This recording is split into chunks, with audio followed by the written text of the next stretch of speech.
Akkam jirtu kabajamtoota daawwattoota televezyiinii OBS kuni qophii keenya maal wayyaati. Qophii keenya maal wayyaatiin rakkoolee hawaasa dinagdee yeroo adda addaatti mudatan ka'umsa isaanii hanga inni bal'atuu fi furmaata isaanii irratti hawaasa mariisisna. Hayyoota, hooggantoota siyaasaa, hooggantoota mootummaa, dhaabbilee adda addaa mariisisuudhaan rakkoolee hawaasa dinagdee mudataniif mala dha'uudhaaf qophii qophaa'uudha. Qophii kana qabannee har'a keessummaa tokko qabannee dhiyaanneerra. Keessummaan keenya har'a Dr. Birhaanuu Leenjisooti. Baay'een keessan miidiyaa adda addaa irratti beektu. Dr. Birhaanuu Leenjisoo ministeera deetaa ministeera jallisii fi naannawaa gammoojjiiti. Egaa Dr. Birhaanuu beeksisuun dirqama ta'anatti fakkaata. Barsiisaa yuunivarsiitii Amboo turanii dhaabbilee qorannoo adda addaa hoogganuu fi qindeessuudhaanis hojjetaa nama turanidha. Waggoota dhiyoodhaas ammoo gara biyya isaaniitti deebi'anii seektara adda addaatti qindeessummaadhaan hojjetu. Kan miilanaa ministeera deetaa ministeera jallisii fi naannawaa gammoojjiiti. Dr. Birhaanuun yeroo keessan nuu kennitanii gaaffilee televezyiinii OBS isinii dhiyeessuuf waan nu heeyyamtaniif maqaa daawwattoota keenyaatiin ulfaadhaan isiniin jedha.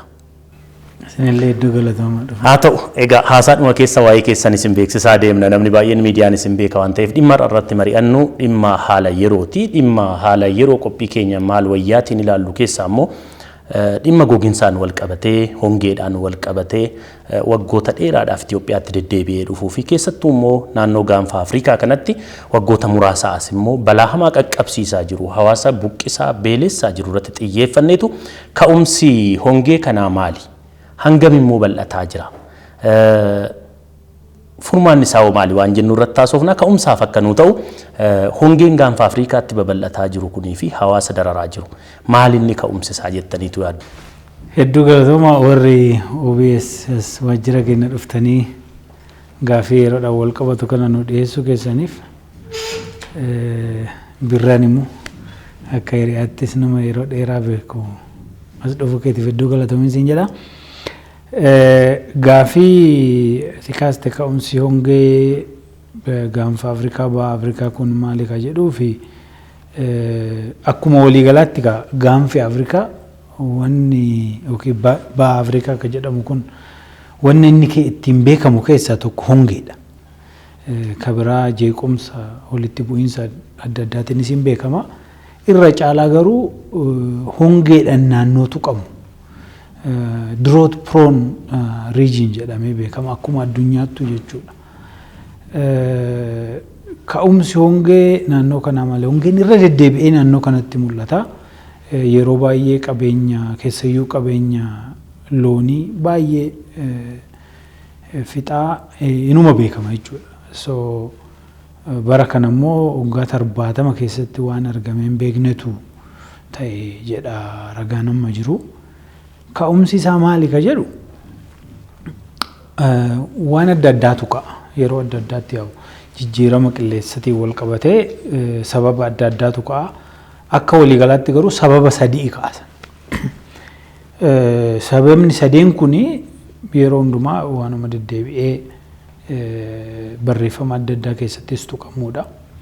Inni dura waan namtolchee ka ta'an. Fakkeenyaaf naannoo kanatti bosonni ciramee dhumuusaa, loon baay'achuusaa kana akka sababa namtolchee hongee kaasutti kaasan jechuudha. Maal jechuudha? Wanna jijjiirama qilleensaa naannoo kanatti saffisiisutu jira jechuudha. Amma loon Afrikaan qabdu keessaa persentii 50 akka ta'u naannoo kana keessatti argama. So namni baay'een horsiisee bulaan naannoo kanatti baay'achuunsaa, loon baay'een jiraachuu isaanii, loon kun immoo yeroo adda addaatti iddoo tokko biraa deemuudhaan bosona mancaasuun isaanii kuni hongeedha bu'uura ta'a kan jedhamu hin jira. Karaa biraa qilleensi galaana Indiyaa kanarra jiru jijjiirama qilleensa adda addaatiin yookiin immoo adeemsa qilleensa adda addaatiin yeroo tokko ho'iinsi isaa waan ol dabaluuf sun immoo bishaan baay'een akka qilleensatti ol ba'u yookiin gara biraatti akka deemu bubbeedhaan fudhatamee akka deemu waan godhuuf sunis hongeetti yeroo nu saaxilutu jira. Yeroo rooba guddaas nutti fidu qaba, yeroo baay'ee garuu hongeedhaaf nu saaxila jechuudha. Kan biraa yaa jijjiirama qilleensaatiin wal qabatee laaniinaa, illiinoo waan jedhaman kun walitti dhufanii yeroo hundan kaanu yeroo dhedheeraa keessa waan dhufanidha. Amma sababni namtolcheen kun ho'iinsi galaana Indiyaa fi laaniinaan walitti da'amaniit baroota darban kana rooba marsaa 5 dhaaban. Marsaa 5 roobni odoon roobiin ture jechuudha. So kanatu waggaa 70 keessatti waan argamee hin beekne kana fidee naannoo kanatti loon lakkoofsaan baay'ee guddaa jedhamu. Biyya keenya qofa miti baay'ee. Tanzaaniyaan ji'a muraasa dura Tanzaaniyaa ture. Tanzaaniyaan loon lakkoofsa guddaa dhabde, Keeniyaan guddaa dhabde, Yugaandaan guddaa dhabde. Na bakka almost biyyoota baha Afrikaa kana keessa jiran keessatti hongee takka mudate hin beeknetu mudate. Sun immoo uummata horsiisee bulaa kana akka malee miidhe jechuudha. Loon isaanii jalaa fixe. So akka waliigalaatti maal jenna jijjiirama qilleensatu kana fidaa jira. Wanni kun baay'ee kana booda kana oluu deema beek. Jijjiiramni qilleensaa it is becoming real. Argaa jirra jechuudha bu'aasaa. Waan jijjiiruu danda'u yeroo gabaabaa keessatti hongoone rakkoon as deemaa jiru rakkoo jiru kana dura barreema fakkeenyaaf loon guddaa hoofnee jiraachuu waan dandeessisu hin ta'u jechuudha.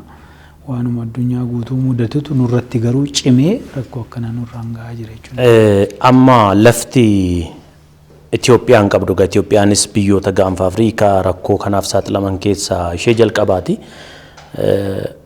Lafti Itoophiyaan qabdu keessattuu karaa kibba bahaa kana daangaan Keeniyaa, daangaan Somaaliyaa hanga Jibuutiitti naanna'ee jiru kuni naannoleen gammoojjii jiran kuni rakkoo kanaaf hedduminaan akka saaxilamaa jiranii fi ragaa sagantaan nyaataa addunyaa dhiyoo kana baaseen namoonni miliyoona 10 ol rakkoo kanaaf akka saaxilaman odeeffannoon jira.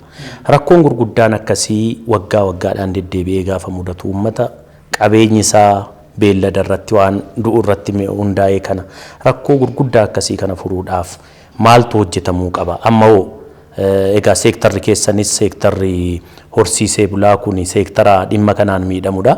Konsarniin keessan akka sarara ta'een beekama. Maali mee wanti taasifamuu qabu rakkoo kana yeroo dheeraattis yeroo gabaabaattis furuudhaaf? Amma akka waliigalaatti inni duraagaa hubannoon kun dhufuu qaba mitiiree hubachuu qabna waan ta'aa jiru. Baay'ee wanni maybe sadarkaa imaammataatti sadarkaa poolisiitti nuti hin beekne horsiisee bultoota bira odoo dhatte hongeen ammamitti deebi'ee akka dhufu isaan amma fakkeenyaaf horsiisee bultoonni naannoo Booranaa kana sirriitti beeku. Yeroo akkamii hongeen akka dhufuu danda'u lakkoofsa loonii ammamii jalaa fudhachuu akka danda'u hin beeku warri tokko tokko. For that matter warri horsiisee bulaa kun beekumsi isaan haala jiruu isaatti irratti qaban the wisdom is just amazing. Waan san irratti yeroo biraa irraa haasofna. So rakkoo kana hubachuudha. Amma Itoophiyaa keessatti biyya Itoophiyaa kana keessatti lafaan yoo ilaalle gammoojjii ka jedhamu gara parsentii 66 gahee jira. Over the coming few years Itoophiyaa guutuun gammoojjii ta'uu dandeechi. You never know. So gammoojjummaan babal'ataa deema jechuudha. Jijjiirama qilleensaa kanaan wal qabatee gammoojjummaan babal'ataa akka deemu ifa. Gammoojjummaan babal'ataa yeroo deemu immoo rakkoon nutti dhufaa deemu maal inni karaa baay'ee sitti dhufuu danda'a garuu irra caalaa rooba wajjin dhufa. Rooba hir'isa jechuudha. Maal jechuudha? Roobni yookiin amma nuyi barbaannu gadi ta'ee waan nuyi barbaannu biqilchuu dida. Yookiin achumaanuu hafee hongee ta'a.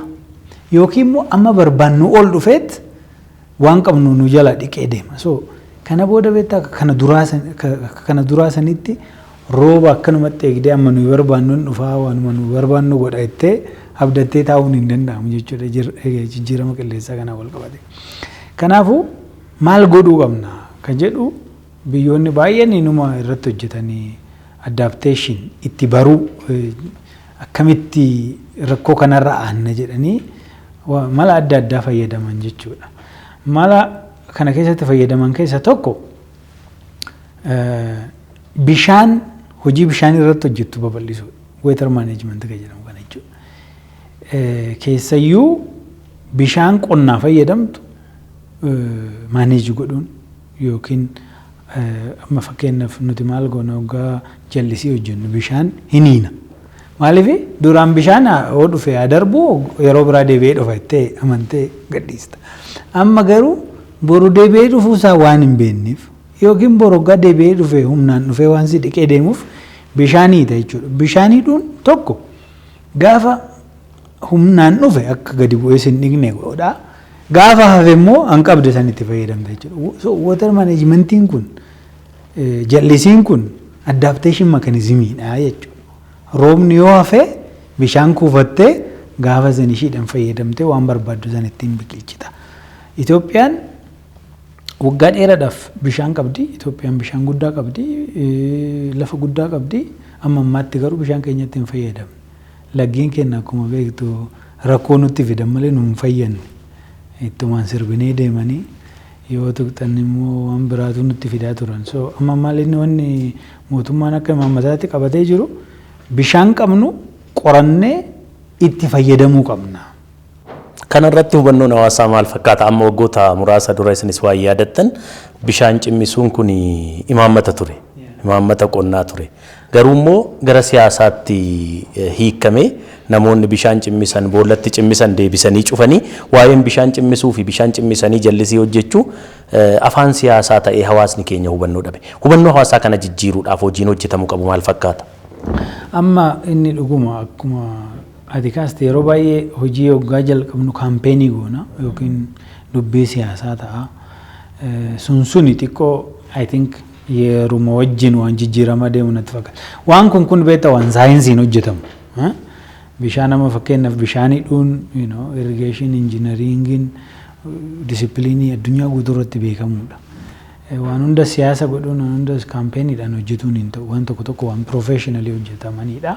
San adda baasaa deema uummanni hubataa deemu jijjiiramaa deema. Garuu amma wanni uummanni hubachuu qabu. Isinis akka miidiyaatti wanni uummata barsiisuu qabdan irra deddeebitanii mala adda addaatis itti argisiisuu qabdan. Kana booda jijjiiramni qilleensaa kuni tokkoon kenna mana dhufee nu tuqaa jira.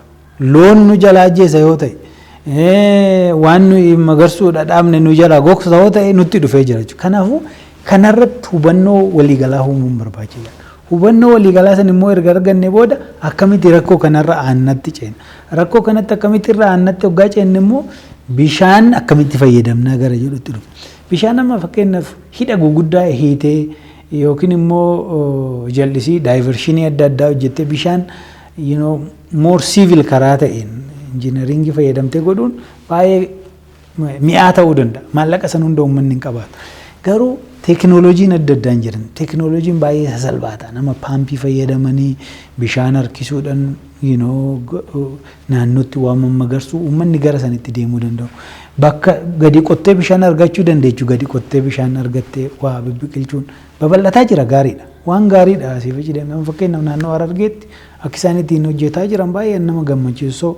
Sanirratti hubannoo uummata keenya bal'isuun uummata keenya barsiisuun karaa danda'ame teekinooloojii adda addaatiin gargaaruun namni hundi bishaan harkisee waa biqilchachuu akka danda'u. Amma akkuma beektu qonni biyya keenyaa waggaatti yeroo tokko yookiin yeroo lama eegdee magarsita. Yeroo roobni roobu eegdee waggaasii roobe magarsita. Amma garuu yeroo sitti tole dhatte lagaa bishaan harkifattee waa biqilchuu danda'u jechuudha. Kana yoo godhuu hin dandeenye jiruu kana dura barreessaniin itti fufuun hin danda'amu. Kuni baay'ee waan imaammata qofamtu waan addunyaa guutuutti dhufe waan ta'eef. Wanni gaariin maalinni mootummaa nama koomitimentii gaarii qaba. Keessayyuu jallisii babal'isuu irratti jallisii xixiqqaa babal'isuu irratti qotee bulaan bishaan akka argatu godhuu irratti agreessivili hojjetaa jira. Saniitu amma tokko waan karaa jijjiirama qilleensaa nutti dhufe kana nurraa qaba. Gammoojjii keessatti because gammoojjiitti rakkoon kun hamba bal'ata. Akkuma isin jedhe biyyi guutuun gammoojjii ta'uu danda'a yeroo gabaabaa keessatti. Garuu amma % 60 gammoojjii ta'an kana keessatti maal godhaa jirra? Tokkoffaa jallisii babal'isuu barbaanna. large scale irrigation. Lafti babal'aatu jira waan ta'eef laggeenis ka gubbaadha bakka gaararratti waggaa roobame bishaan gadi dhiqamee bu'amee tiree gara gammoojjiitti gadi faca. Baay'een isaanii gammoojjiitti gadi yaa'an. Bishaan lafa jalaatis gammoojjii keessa jiran. So naannoo sanitti bishaan gadi yaa'an kana kuusuudhaan mala adda addaatiin jallisiidhaan kuusuudhaan akka uummanni itti fayyadamu. Necessarily immoo uummata horsiisee bulaa kana qotee bulaa godhuu jechuu miti. Uummanni horsiisee bulaa kun jiruun kiyya horii irratti horii horsiisuudhaan hin jedhe kun nyaata horii isaa bishaan fayyadamee akka biqilchatu godhuu jechuudha. Livelihood ofii hordofuu barbaadu san akka hordofu garuu nyaata horii kana dura marga horii kana dura horii oofuudhaan bakka tokko bakka biraa deemee argatu san qe'ee isaatti bishaan argatee biqilchatee teekinooloojii gaggaarii jiran teekinooloojiin nyaata horii kun isa godhuudhaan moor gara koomershaal ta'etti akka deeman godhuu irratti mala adda addaa diizaayin godhaa jirra. Akkuma beektu ministeerri keenya kana lamaan walittidha. Jallisiisiin qaba. Naannoo gammoojjii kanas qorachuu mala adda addaa jiruu isaanii fooyyessuu danda'u fiduu irratti xiyyeeffatee ministeera hojjetu waan ta'eef lamaan walitti fiduudhaan amma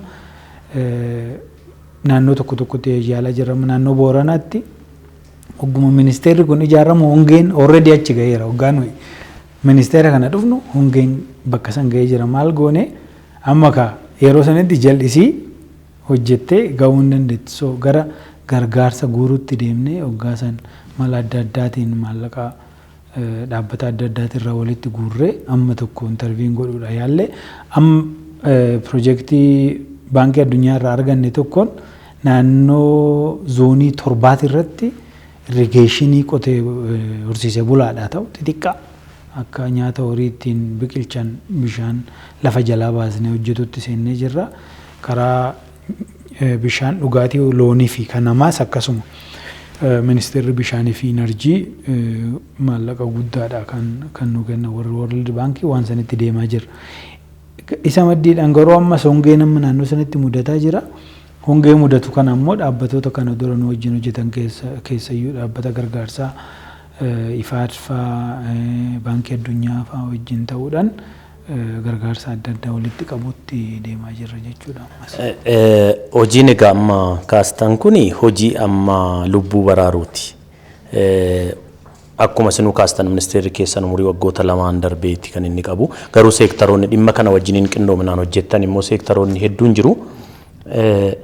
Bal'ina rakkoo kanaa wajjiniin hojiin amma hojjettan kuni wal gitaa amma hongeen daangaa Itoophiyaa akkuma isinii kaase uummata harka 60 wayitii ol rakkoo kanaaf saaxilame gargaarsa gargaaranii bira darbuun hin danda'ama. Fuulduratti rakkoo kana bu'uurarraa furuudhaaf hojiin hojjetamaa jiru maal fakkaata? Eksperiyaansiin warra alaas nama dhaabbilee biraas yookaan biyyoota biraas maal fakkaata waan jedhu tokkaasni. Excellent. Suni gaafii guddaa. Amma waan kana sadarkaa adda addaatitti amma haala qabatama amma keessa jiru kana sadarkaa adda addaatti ilaaluun dirqama. Baraaruu fakkeenyaaf amma dandeenye loon akka hin dhumne godhuu namni akka miidhamne godhuu irratti hojjetuun waan tarkaanfii yeroo gabaabaa kanarratti gargaarsa adda addaa godhuun inuma barbaachisa. Bishaan dhiyeessuu, nyaata horii dhiyeessuu, nyaata namaa dhiyeessuu, lubbuu baraaruun barbaachisaadha jechuudha. Garuu kuni hojiin ta'u waruma baraan kanuma godhu. Maaliif kana dura hongeen inuma mudata inuma beekama. Waggaa 70tti mudatee hin beeku jechuun waggaa 70 dura jalqabee hongeen jira jechuudha. So wanni tokko wanni irra deemnee darbuu hin qabne naannoon gammoojjii horsiisee bulaan imaammata biyya kana keessatti iddoo hin qaban ture. Kun ifa. Walitti dhufeenyi horsiisee bulaanii fi mootummaan biyyoolessaa qabu baay'ee xiqqaa ture. Sanuummoo gaariidha jechuun hin danda'amu. Yeroo tokko yeroo I think mootii Haayile Sillaasee na fakkaata horsiisee bulaan kun gibira akka kaffalu jedhameeti looniin itti murtaa'a. Qotiyyoo tokkotti farankaa saantima 10 re'eetti saantima 5 hoolatti maalii jedhanitti murtaa'eeti warra gibira guuru kana gadi ergan gara Booranaa kanatti gara Sumaalee kanatti yaa yeroo san boorderiin hin jiru jarri gadi ce'uu yeroo barbaadan ol ce'anii mobiliitiin kuni akka isteenni barbaadu sararami tokko keessa uummata jiraatu miti uummanni horsiisee bulaa. Moobiliitii iddoodhaa iddoo deemuun waan isaan akka duudhaatti ilaalan keessaa tokko. Amma fakkeenyaaf loon oofuun loon akka deeman godhuun duudhaadha. Hidhi jennaan horiin hidham jechuun tokkoffaa bilisummaa horii sanuutu sarbuudha jedhamee godhuun barbaadanu lammata jabina horiiti miidha jedhan fakkeenyaaf qotiyyoon yoo hidhame hin qotuu jedhan hoggaa deeme jabaata akkuma nama amma fakkeenyaaf ispoortii hojjetu maal kana jechuudha. So sansaniinis wal qabata waan bal'aadha waan sun garuu gaafa asii warri gibira guuran booranatti gadi bu'a warri boorana Keeniyaatti gaggalan. Lafarratti gibira gabbaruu qaban sana dhiisanii deemaniif. Gaafa jarri eeganii dadhabanii ol deebi'an immoo ol deebi'an. So kanaan kan wal qabate mootummaa biyyoolessaa fi horsiisee bulaa gidduu walitti dhufeenyi jiru gaariin ture mootii wajjin. Yeroo dargi immoo yaadatta yoo ta'e amma fakkeenyaaf I think Awaash fa'aa horsiisee bulaan naannoo san jiru bakka akkuma hin jirretti fudhatame lafti irraa fudhatame agricultural mechanizationiidha. So walitti dhufeenyi horsiisee bulaanii fi yookiin immoo jiraattonni naannoo gammoojjii kunii fi mootummaan biyyoolessaa qaban gaariin ture. Kanaafuu imaammanni rakkoo isaanii hiikuudha baay'een hin jiru jechuudha. Amma yeroo dhiyootitti beeke gaafii akkasii qaban namoonni naannoo horsiisee bulaa. So hojiin tokko amma fakkeenyaaf nuti akka ministeeratti hojjennu horsiisee bultoonni biyya keenya jiraattota biyya kanaati. Mirga qabu, misoomuu qabu, misooma isaan barbaadan. Yeroo immoo misoomsuudhaafis kaanu beeke gara qotee bulaatti jijjiiruudhaaf tattaaffiin godhamu. Waan isaan hojjetan sun akka waan faayidaa hin qabneetti ilaalama. So sun waan gaarii nuumne amma wanni jiru maalinni tokkoffaa wisdamiin isaan qaban akkuma duraasiin jedhu beekumsi isaan qaban akka isaan naannoo isaaniitti hubatan their resilient nature waan underestimate godhamuu miti. Kanaafuu san hubannee rakkoo isaanii hundee irraa hiikutu barbaachisa.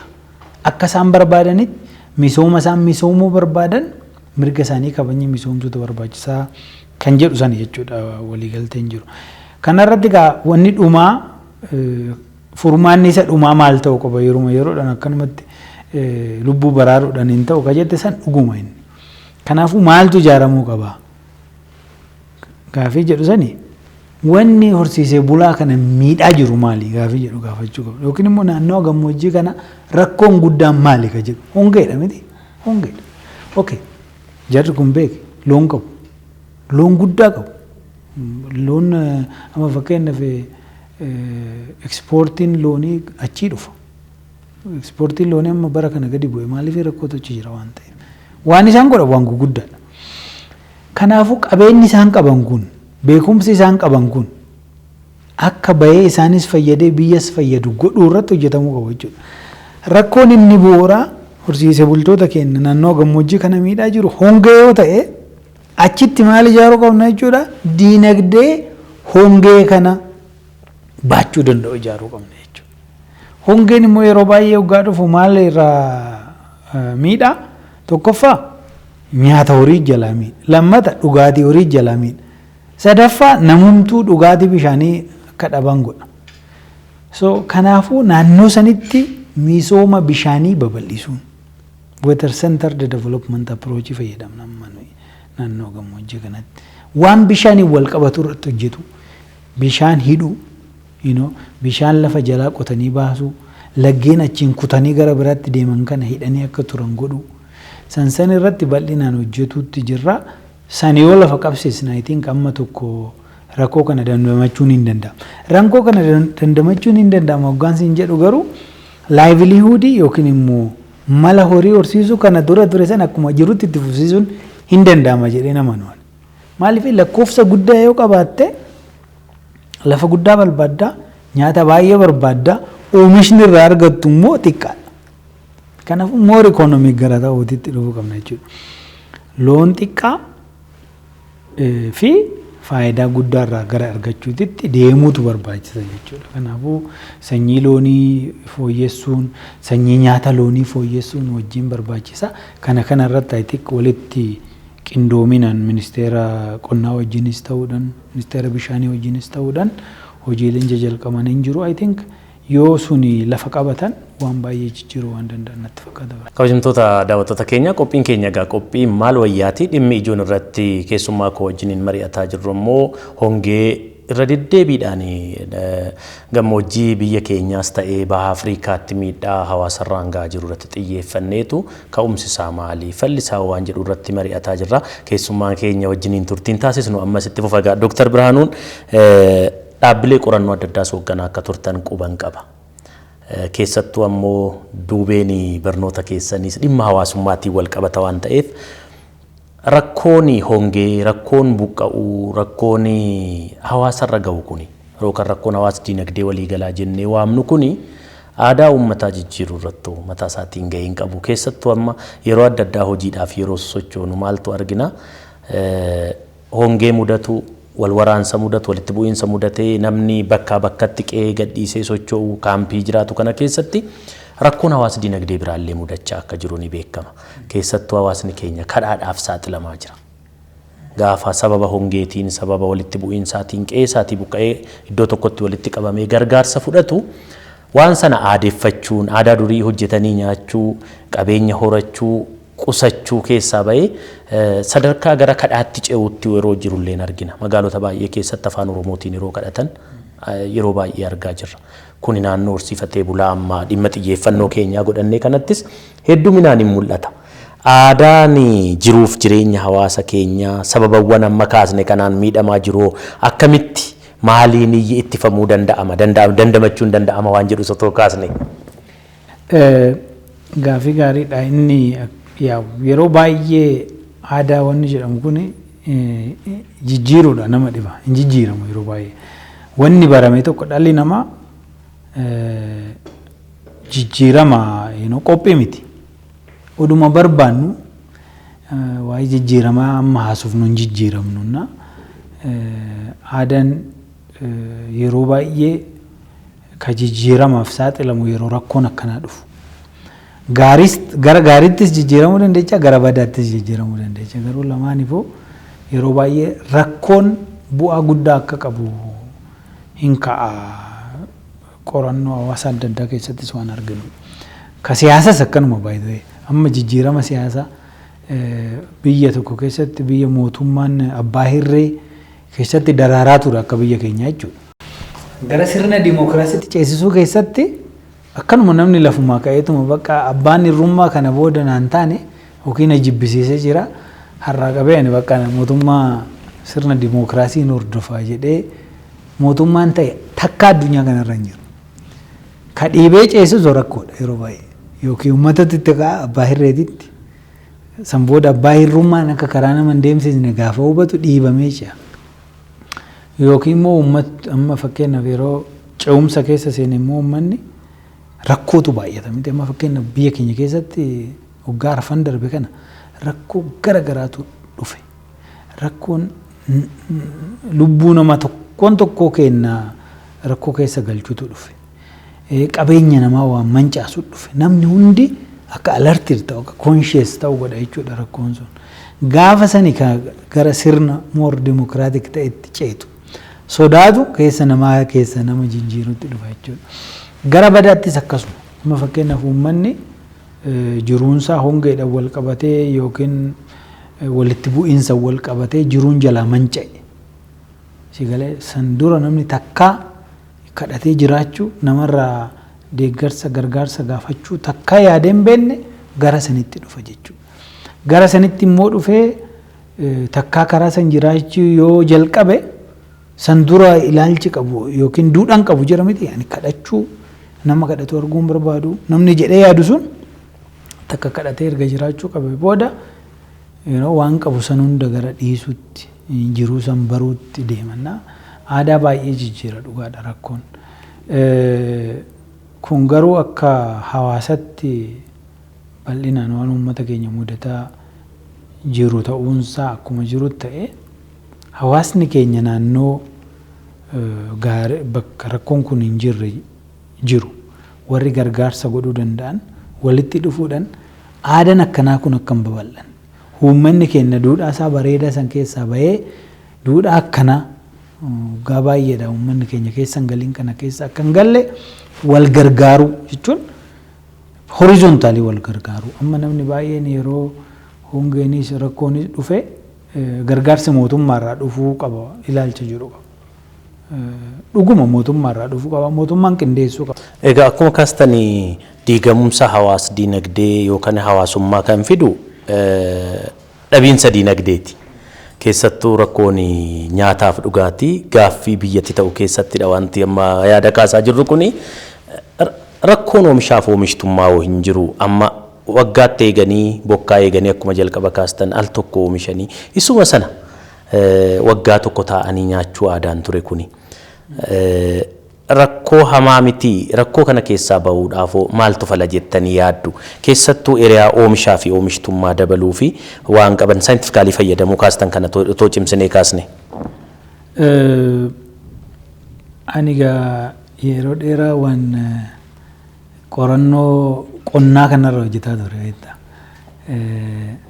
Amma biyya kana keessatti hanqinni oomishaa fi oomishtummaa jiraa jedhama. Well, hanqinni oomishtummaa yeroo ammamtu oomishame at the end of the year uummata meeqa qabnaa kana uummata wayii irra hin gahaa yoo jettee ilaalte uumaa gaafii hin qabu hanqinni hin jiraata. Hanqina miti garuu ka jiru. Rakkoo aadaa hojiitu jira. Otherwise lafni jira miti, bishaan jira miti. Bishaanuma amma waan jallisee asumni kana hodhiiste yeruma roobatu roobni garuu bakka hundumattuu rooba almost. Well, naannoon adda addaa naannoon Itoophiyaa adda addaa yeroo adda addaatti rooba oomishaa ta'u argachuu danda'u. Kun gara fakkeenyaaf gara baha Itoophiyaa kana yoo ilaalte gara fulbaanaa onkololeessaa kan argatu. Warri gara lixaa jiran giddugalaaf lixa jiran kun garuu yeroo baay'ee rooba argatu. So lafti nuti qabnu amma lafa Itoophiyaan hektaara miiliyoona 112 qabdi. Kana keessaa gimmaashni isaa gara hektaara miiliyoona 60 qotuun hin danda'amu. Miiliyoona 60 qotuun hin danda'amu. Amma meeqa qotamu? Beektaa? 15 qotamu. Maaliif osoo lakkoofsa hedduu otoo qabnu humna namaa cimaa otoo qabnu lafa bishaan otoo qabnu garuu immoo otoo beelofnu maaliif qotuu dadhabne? Amma isa ka dubbiin lafti hin didu miti hin qotamu hin jedhu. Roobnis inuma rooba waayitee nyaata biqilchuudha numa ga'a. Maaliif 13 sanirra wanna biqilu nu beekna. So namatu lafa kana yeroo san eegee irratti hin hojjetin jechuudha. Yookiin immoo namni kennaa qotee bulaan kennaa xiinsammuun qotee bulaa kenna qofa miti small holder warra qotee bulaa biyya kennaa kana jechuudha. Kaayyoon isaanii maali? Ka jedhu gaafattamu. Isaan ofiif oomishatu. Lafa qabu amma maatiin isaanii barbaadu oomishatu. Qotee bulaan small holder jedhamu kun yookiin immoo lafa murtaa'e irratti hektaara 2 gadi irratti maatiidha. Nyaata maatii isaati subsistence oriented qotee bulaan ta'e akkanumatti yaadan jechuudha. Waan ofii barbaadan irraa qoratan amma ofii hin barbaanne ol hin barbaadan. Yookiin daanaawwan jalaa nyaataa yookiin bakka hin godhadhu hin qabudha. So yaanni sun ammallee biyya kana keessatti biyyoota Afrikaa biraa keessattis qotee bulaa lafa xiqqaa irratti oomishu maatiidha oomishu kana qabatanii itti fufuun barbaachisaadha. Baankiin addunyaattis hin jedha IMF'nis warri Britain Wood Institution jedhaman warri liixaa akkasitti nu gorsan. Garuu kuni diinagdee biyya tokko hunda irraa akka hin jijjiirramu numa beekamu. Inni amma ofii barbaadu oliin oomishuu jedhe. Warri kun immoo oomishu waa'ee atama fakkeenyaaf hin oomishtu lafa hin qabdu oomishtu namichi santu oomishee naa kenna itti eeggatta yoo ani kana oliin oomishu anan oomishu nan nyaadha waa'ee dhiyaatiin. Ani rakkataa ta'uu kooti. So ilaalchi kunis hin jira siigalee wajjin. Hojii hojjetu irratti aadaa hojii biyya kana keessatti jijjiiruun barbaachisaadha. Akka waliigalaatti maaltu jira seeti biyyi tuni biyya Itoophiyaa biyya jedhamtu tuni bilisummaa leellisna yeroo baay'ee miti. Biyya bilisa biyya takkaa koloniidhaan qabamtee hin beenne jenna. Biyya Xaaliyaaniin dhuftee weeraraan ofirraa rukuttee deebiste jenna. biyya takkaa akka biyya Afrikaa kaan hin jilbeeffanne jenna. Qawweedhaan meeshaadhaan ofirraa rukutuu irratti homaa gaafii hin qabu waan gaarii hojjennee jira. Garuu biyya akkasitti diina irraa rukunnee ariine kana keessatti immoo hojiidhaan waan barbaannu argachuu dadhabne asitti beelli, dhukkubni, wallaalummaan nutti taphatti. Amma dhuguma hiikan bilisummaa maali jettee yoo gaafatte jechuudha. Hundeerra fundamental more philosophical akka ta'etti yoo gaafatte bilisa miti. You can even wait. Amma akka amma taane kanatti wallaalummaan beelli dhukkubni nutti taphachuu qabu wayyamoo namni biraa dhufee biyya kana keessa nu wajjin jiraachuu gara jedhutti si fudhachuu danda'a jechuudha. Namni biraa dhufee colonize nu haa godhu sin jechaan jiru. Garuu hojii aadaa hojii keenya jijjiirree waan nu barbaachisu biyya keenya keessatti oomishnee argachuu danda'uu qabna. San oomishuudha lafa hin dhabne nuyi. San oomishuudha bishaan hin dhabne nuyi. San oomishuudha humna namaa hin dhabne. We are the second most populous country in Africa. Uummata guddaa qabna Afrikaa keessaa lammaffaarra jira. Uummanni keenya kun bishaanii fi lafa qabnu kana walitti fidee oomishuu irratti garuu aadaan hojii baay'ee dadhabaadha. Aadaa hojii keenyatti oomishtummaa keenya gadi buusee. San immoo akkuma jette sana fakkeenyaaf rakkoon takka dhala namaa kana jijjiirtee gara waan hin barbaannetti fudhachuu dandeenya. Rakkoon kun nama kana jijjiiree akka oomishu akka hojjetus godhuu danda'a. Kanaafuu namni gurra banatee waa laaluu ija banatee caarraa qabu laalee itti fayyadamuutti yoo deemne biyya kana keessatti rakkoo akkanaa kana yeroo gabaabaa keessatti jijjiiruun hin danda'ama. Kana dura beektaa gargaarsa fa'aa arganna biyya alaatirra.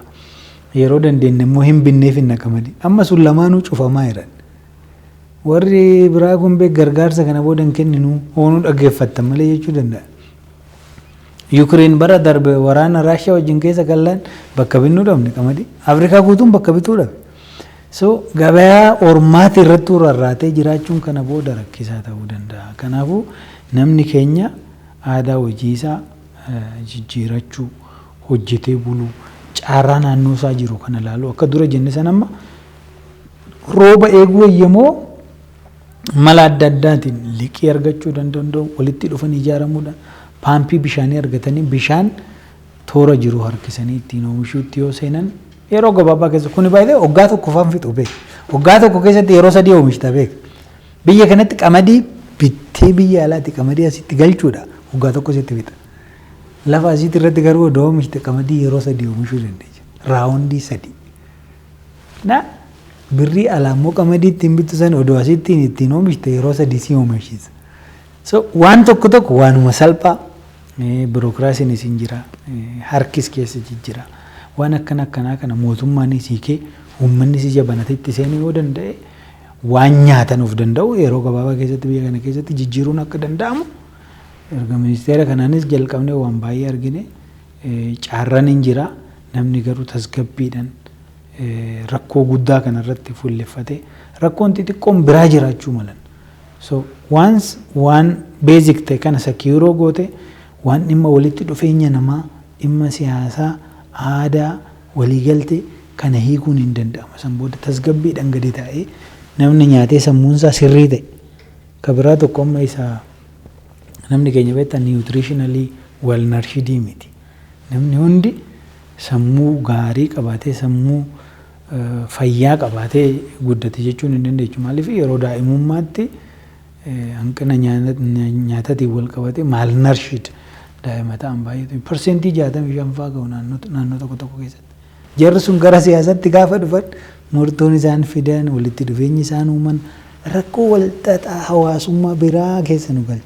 Fundamentalii garuu rakkoon bakka sanii ka jalqabdu eessaarra nyaatarraa niwutiriishiniirraa kana yoo sirreessuun danda'ama akka biyyaatti waa sirreessuun danda'ama. Haa ta'u gara xumuraatti deemna. Mee akka ministeera isin amma hoogganaa jirtanitti walitti dhufeenyi isin hawaasa horsiisee bulaa hawaasa gammoojjii wajjiniin qabdan keessattuu jallisii wal qabatee gammoojjiidha lafti bishaan hin qabne itti fayyadamni bishaan keenya itti fayyadamni qabeenya keenya gammoojjii lafa bal'aa qabnu kanarratti jiru bal'aadha. Kallattiin xiyyeeffannoo keessanis achidha.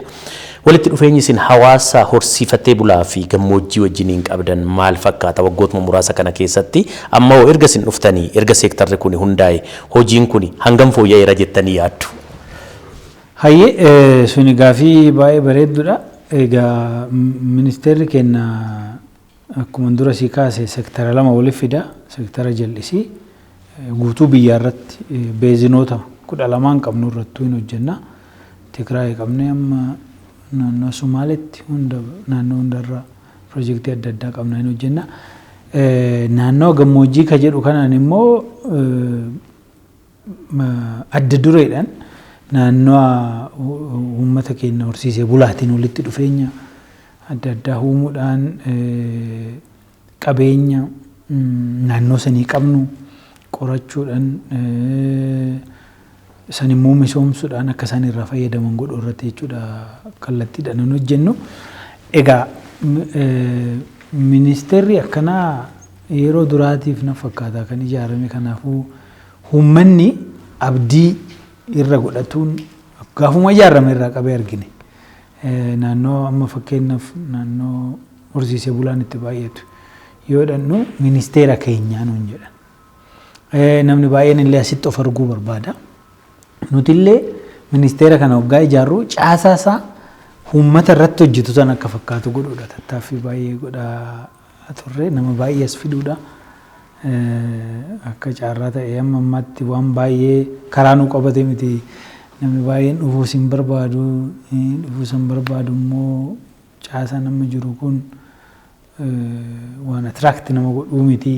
Sansaniin wal qabate malee walitti dhufeenyi nuyi uumaa jirru akkuma I think miidiyaa adda addaati irratti nu argitu nuyi almost jiruun keenya isaanuma wajjin achuma walla naannoorra hin deemna ministeerota jiran keessa warri socho'uu jedhamna yeroo baay'ee naannoo kanarra hin deemna mootummoolee naannoo wajjin walitti dhufna hawaasa wajjin hin mari'anna rakkoo isaan qabaniin hin dhaggeeffanna waan gargaaruu dandeenyu irratti humna qabnu nama tokko gargaaruudha tattaafataa jirra. Kana booda garuu caasadhaan caaseffamaan naannoo kana wajjin walitti hidhata gaarii uumuu qabna. Nu qofa odoo hin ta'in dhaabbilee biraa naannoo san keessa jiran fakkeenyaaf yuunivarsiitoota naannoo horsiisee bultootaa keessa jiran hunda wajjin walitti hidhata uumne irra foramii qabna wajjin haasofna wannoo horsiisee bultoota qofa odoo hin ta'in beezinoota jallisiidha ta'an yuunivarsiitoota beezinoota san keessa jiranis walitti ijaarree waliin hojjetaa jirra. So walitti hidhata uumaa jirra. Walitti hidhatarra garuu isaanuu akkuma dura ijaarrameen keenya ka jedhu san fudhatanii jiru. Waan isaan gaafatan gaafii isaan kaasan amma kaasaa turre hongee kanaan wal qabatee rakkoon uumamu. Rakkoo babal'aa waan ta'eef hunda isaaniitu irra aanuu hin dandeenye ammaatti malee walitti hidhanni jiru walitti hidhata gaara baay'ee abdachiisaadha kan jedhu. Waqtii amma keessa jirru kanatti egaa gammoojjiin Itoophiyaa hedduunsaa horsiisee bultoonni naannoo gammoojjii jiran beelaaf saaxilamaniiru. Hongeen kun beellada isaanii akkuma isin jalqaba kaastan hedduminaan jala miidhaa jira. Sadarkaa sanyii beelladaa balleessuutti deemuu danda'a sodaan jedhullee jira. Kana bira nyaanni dhugaatiin wantoonni namoomaaf barbaachisan hawaasni kun akka harka deeggartootaatti galuu godheera. Hojii kana amma lubbuu isaanii qaqqabuudhaaf hojiin akka seektaraatti hojjetamaa jiru jira. Qindoominaanis immoo akka mootummaatti naannoo kanatti dafanii hawaasaa qaqqabuudhaaf wanti ta'aa jiru jira yoo isa kaastani. Amma gaa akkuma dura sii tuquudha yaaletti kana duras bara darbe yeroo ijaarramnus hongeen kun dhufee amma tokko lubbuu waan baraaruu danda'u walitti qabuu irratti tattaaffii goonee jirra. Nu caalaa garuu hawaasa bal'aatu godhe san ammallee waamicha hawaasa godhuu barbaanna karaa dandeenye uummata keenya hongeedha miidhame kana bira dhaabbachuu qabna karaa danda'ame. Akka ministeera keenyatti immoo dhaabbilee adda addaatiin keessayyuu dhaabbilee miti mootummaa dhaabbilee gargaarsa namoomaa kennan kana wajjin walitti dhufnee gargaarsa jenereet godhu walitti qabuutti seenaa jirra. Dhaabbilee adda addaa wajjin dubbataa jirra. Warri maallaqaanis nu gargaaruu danda'an warri immoo waan adda addaa naannoo kanatti nu geessuu danda'an akka nu wajjin hojjetan godhaa jirra. Suni waan yeroo gabaabaa keessatti lubbuu loonii lubbuu namaa baraaruudhaa godhamanii jechuudha. Furmaanni garuu itti fufiinsan godhamuu qabu ta'uu qabu akkuma dura sii kaase diinagdee hongee dandamachuu danda'u ijaaruudha. Diinagdee roobarratti qofa hin hundaa'in jechuudha. Diinagdee iddoo tokko iddoo biraa deemanii bishaanii fi nyaata horii barbaaduudhaan jiraatan odoo hin ta'in diinagdee roobni dhufuu baatee bishaan jiru kuufannee ittiin waa biqilchannee jala darbuu dandeenyu ijaaruu san irratti gadi fageenyaan irratti hojjennaa sun waan karooran qabames waan ta'eef keessayyuu jallisii naannoo gammoojjiitti babal'isuun teekinooloojii nyaata horii babal'isuun bishaan dhugaatii horii fi namaa babal'isuun kuni diinagdeen naannoo gammoojjii kun diinagdeen horsiisee bulaa kun diinagdee hongee kana dindamatu akka ta'u godha jechuudha. San irratti immoo imaammataan kallattiidhaan irratti hojjetan jechuudha. Amma garuu akkuma dura kaastee lubbuu namaaf lubbuu loonii waan baraaruu danda'an irratti nuyi akka ministeeratti keessayyuu immoo ministeerri keenya waan kana qindeessuudhaan adda dureedhaan kan dirqama qabu waan ta'eef isa qindeessuu irratti hin hojjennaa. Uummata bal'aa wajjin nama dhuunfaadhaanis dhaabbilee wajjinis walitti dhufne waan kana irratti tattaaffii godhaa already jalqabnee jirra bal'inaan itti deemna. Inni guddaan garuu hojiin nuu kenname diinagdee hongee kana dandamachuu danda'u baachuu danda'u ijaaruudha. Isa irratti kallattiidhaan itti deemna. Haa ta'u qophiin keenya egaa miilanaa qophiin maal wayyaa OBS dhimma hongee fi balaa inni qaqqabsiisaa jiru akkasumas kallattii fuulduraa irratti kan inni xiyyeeffate keessummaan keenya immoo ministeera deetaa ministeera jallisii fi naannawaa gammoojjii Dr. Birhaanuu Leenjisooti. Turtii gaarii waliin gochaa jirra dhimmoota kanarratti. Mee rakkoolee amma kaastan kanaaf rakkoon diinagdee, rakkoon hawaasummaa, rakkoon hubannoo dhabuu, rakkoolee baay'inaan amma kaasne kanaaf maaltu fala? Eenyurraa immoo maaltu eeggama? Waan jedhu kaasnee xumurree Dooktar. Maaltu falaan inni duraa rakkoo nu mudataa jiru sirriitti hubachuudha. Maddi fala hunda hubachuudha. Akkamitti dhufaa jira hongeen kun maddi isaa maali? Hoom dhufa, hoomafa. Fuulduratti deebi'ee dhufuu danda'a akka jedhu san akkuma dura kaasaa turre xiinxala gadi fageenya qabu irratti hojjetuudha. Keessayyuu jijjiirama qilleensaatiin wal qabatee waan akkanaa irra deddeebi'ee akka nu mudachuu qabu irratti walii galuu qabna jechuudha. San booda kanarra aanuudhaa tokkoon keenyarra waan eegamutu jira. Mootummaan akka mootummaatti waan kana imaammata baasuudhaan uummata keessatti hubannoo uumuudhaan misooma babal'isuudhaan diinagdee dura kaasne kan hongee baachuu danda'u san ijaaruudhaan kallattiidhaan mootummaan waan kana hoogganuu qaba jechuudha. Uummanni immoo rakkoo nu mudataa jiru kana kallattii mootummaan kaa'uun imaammata mootummaan baasuun isa hordofnee hundi keenyayyuu irratti hojjechuudhaan jiruun kennaa waan as deemaa jiru kana kan hubatee fi kan irra aanuu danda'u akka ta'u jijjiiramoota dhufan kanatti baraa deemuu itti baruu adda adda baraa deemuun baay'ee barbaachisaadha. Kanaafuu akka hawaasaatti uummannis mootummaanis dirqama bahuu qabantu jira. Garuu wal hubatanii rakkoon kun hunda keenya ta'uun sun hubatamee rakkoo kanarra aanuudhaan immoo harka wal qabatanii itti deemuutu barbaachisaadha. Akkuma beektu jijjiiramni qilleensaa waan biyya keessatti qofa daangeffamuu miti. Rakkoo addunyaa guutuuti. Kanaaf addunyaan guutuunis rakkoo jijjiirama qilleensaa kanarratti waloodhaan ta'anii amma tokko irratti hojjetaa akka jiran. Maddi rakkoo kanaa harki caalan biyya biraati. Warra industirii babal'ifateetu qilleensa faalamni qilleensaa sun immoo dhufee nuyi miidhaa jira jechuudha.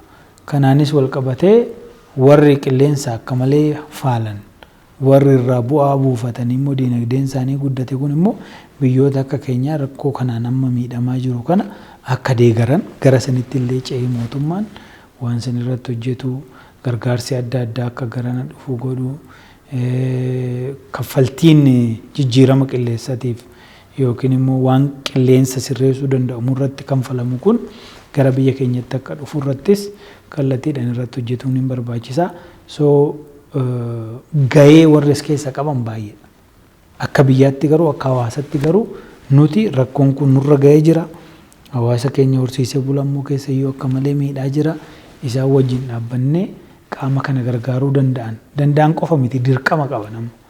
Keessayyuu biyyoonni lixaa waan kana gargaaruu dirqama qabu. Dirqama san sadarkaa barbaachisutti artikuleet godhuudhaan ibsuudhaan waan irraa argachuu qabnu san argannee uummata keenya akka kana damdamatu akka kanatti baru godhuu irratti hojjetuun hojiin imaammataa barbaachisaadha. Hubannoon hawaasaas barbaachisaadha. Hojiin miidiyaas guddaadha. Kana irratti hubannoo uumuudha. Kanaaf hunda keenyarraa waan eegamutu jira. San yoo baane san yoo godhuu dandeenya rakkoo kana jijjiiruun hin danda'ama abdii jedhuun qaba birra. Kabajamtoota daawwattoota keenya qophii keenya maal wayyaa OBS egaa ministeer deetaa ministeera jallisii fi naannoo gammoojjii Dr. Biraanuu Leenjisoo wajjiniin turtiin taasisne kana fakkaata. Dr. Biraanuu Leenjisoo yeroo keessan nuuf kennitanii hawaasa keenyaaf dhimma kana irratti yaada bal'aa nu gootaniif maqaa daawwattoota televezyiinii OBS ulfaadhaan isiniin jedha. Daawwattoota keenya qophiin maal wayyaa miilanaa kanaan xumurameera. Qopheessaan qophii kanaan Birraa Laggasaati. Ogeessi kaameeraa Galaanaa Kabbadaa, konkolaachisaan keenya immoo Naannessaa Alamuuti. Qophiitti aanu hanga walitti deebinutti ulfaadhaan isiniin jedha. Nagaan nu tura.